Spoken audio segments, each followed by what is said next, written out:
नमस्कार व्ह्यूअर्स, तुम्हा सगळ्यांचे स्वागत आहे आयकॉनिक एज्युकेशन 7 मिलियनवर। तर यामध्ये पहिला प्रश्न आहे, दिलेल्या पर्यायापैकी योग्य पर्याय निवडून विधाने पुन्हा लिहा। त्यामधील पहिला प्रश्न आहे, महाराष्ट्र विधिमंडळाचे हिवाळी अधिवेशन रिकामी जागा येथे होते। याचं उत्तर राहील नागपूर। राज्यपालाची नियुक्ती रिकामी जागाकडून होते, राष्ट्रपती। राज्य विधिमंडळाचे अधिवेशन बोलण्याचा अधिकार रिकामी जागा यांना असतो, राज्यपाल। दुसरा प्रश्न आहे, तक्ता पूर्ण करा, ज्यामध्ये सगळ्यात पहिले सभागृह आहे, दुसरा कार्यकाल आहे, सदस्य संख्या आहे आणि निवडणुकीचे स्वरूप आहे। तर सभागृह पहिले विधानसभा, ज्याचा कार्यकाल 5 वर्षाचा असतो, सदस्य संख्या 288 असते आणि प्रमुख असतो याचा अध्यक्ष। निवडणुकीचे जे स्वरूप आहे ते पेज नंबर 142वर उत्तर दिलेलं आहे। ॲग्लो इंडियन समाजाला पुरेसे प्रतिनिधित्व नसेल तर राज्यपाल त्या समाजाचा एक प्रतिनिधी विधानसभेवर नेमतात। अनुसूचित जाती आणि अनुसूचित जमातीसाठी काही जागा राखीव असतात। निवडणुकीसाठी संपूर्ण महाराष्ट्राचे मतदारसंघात विभाजन केले जाते। प्रत्येक मतदारसंघातून एक प्रतिनिधी निवडला जातो।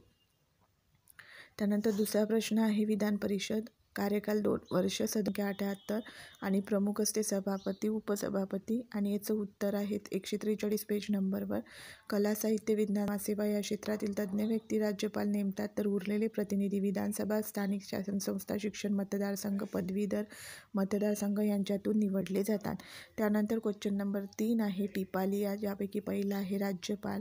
या प्रश्नाचं उत्तर पेज नंबर 143वर आहे। राज्यपालाची नियुक्ती राष्ट्रपतीकडून होते आणि त्यांची मर्जी असेपर्यंत ते अधिकारावर राहू शकतात। राज्यपालांनाही कायदेशीर काही महत्त्वाचे अधिकार असतात, उदाहरणार्थ विधानसभा आणि विधान परिषदेने संमत केलेले विधेयक राज्यपालाच्या स्वाक्षरीनंतर कायद्यात रूपांतरित होते। विधिमंडळाचे अधिवेशन बोलवण्याचा अधिकार राज्यपालांना असतो। विधिमंडळाचे अधिवेशन चालू नसताना एखादा कायदा करण्याची गरज निर्माण झाल्यास राज्यपाल तसा अध्यादेश काढू शकतात। त्यानंतर पुढील प्रश्न आहे, खालील प्रश्नाची थोडक्यात उत्तरे लिहा। पहिला प्रश्न आहे, विधानसभेच्या अध्यक्षाचे कार्य स्पष्ट करा। या प्रश्नाचं उत्तर पेज नंबर 142वर आहे।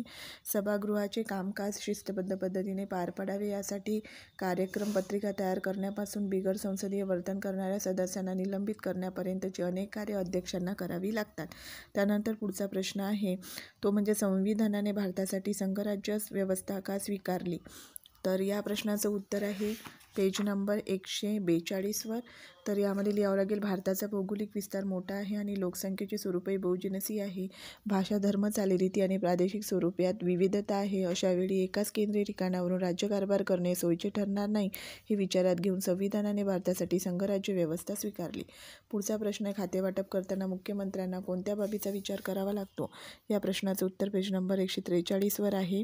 खातेवाटप करताना मंत्र्यांचा राजकीय अनुभव, प्रशासकीय कौशल्य, त्यांची लोकमताची जाण, नेतृत्व इत्यादी करावा लागतो। तर या पद्धतीने आपण या प्रश्नाचे पूर्ण स्वाध्याय इथे पाहिलेले आहे। तुम्हाला व्हिडिओ आवडल्यास प्लीज व्हिडिओला लाईक, शेअर आणि सबस्क्राईब करायला विसरू नका।